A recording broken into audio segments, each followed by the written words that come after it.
U.S. officials, including Treasury Secretary Mnuchin and White House Economic Advisor Larry Kudlow, are hosting a meeting at the White House of semiconductor and software executives to discuss the ban on Huawei. According to sources, companies invited to the meeting include Intel, Micron, Qualcomm, Broadcom. Microsoft was also invited. Jim, you talked about the two camps in the administration. Yeah, I mean, there are people who genuinely believe within the White House that you can separate Huawei, the infrastructure company, from Huawei, the handset company. Huawei would certainly disagree with that. But if you could somehow not sell them infra, which is regarded as military, but only sell them handset, that would be a win for the hardliners, the so-called softliners who would not like that identification, just basically say, look, we will review everything that's sold, and that will be fine. Huawei's $100 billion in sales company. They're a huge customer. They're 5 cents for almost every semiconductor company. But you have to listen, like Qualcomm, I mean, that can be handset, that could be infra.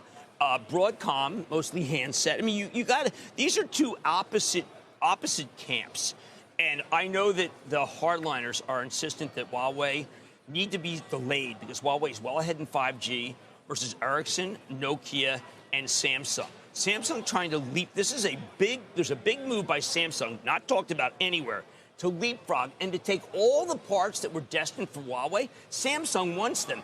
The government is not as granular. I think hopefully they'll learn today. I'm not kidding. I wish they did know. Our homework indicates otherwise. That Samsung could leap ahead of Huawei if they delay Huawei another 6 months. Right.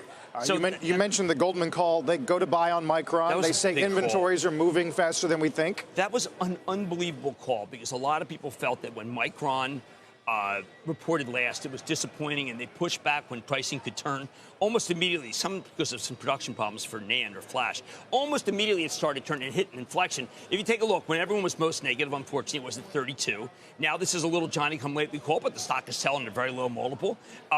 Please don't buy Western Digital right now because their balance sheet's not as good as Micron. Micron's buyback is about to kick in. It's going to be furious. I like this, and I also like the AMAT Lam Research call. Yeah, Goldman goes to buy AMAT and conviction buy. Target goes to 56. There's so many shorts in these names. I feel bad. I mean, maybe the shorts are on vacation, but wow. This is a very big call, particularly on a sleepy Monday. The Washington Post, meantime, this morning gets some leaked documents providing some visibility between Huawei and North Korea's attempt to build 3G, right? And whether or not that's a violation of restrictions on U.S. exports. Oh, well, that was obviously, look, there are people who want this Huawei just knocked out. And they are people who worry about hegemony and feel like that if the Chinese are ahead of us in 5G, we can't stop them. So they'll throw anything at Huawei, some of these people. Huawei doesn't help its cause. Huawei should be saying, look, we play with an open hand. We'll tell you exactly where the stuff goes. That would be far easier. We need to see these trade talks be more than just about Huawei. But the Chinese better show some good faith. They have really been.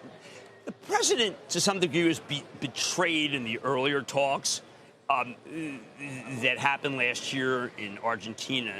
And I know the Chinese. Yes, yeah. And I know he's feeling like he may be betrayed now.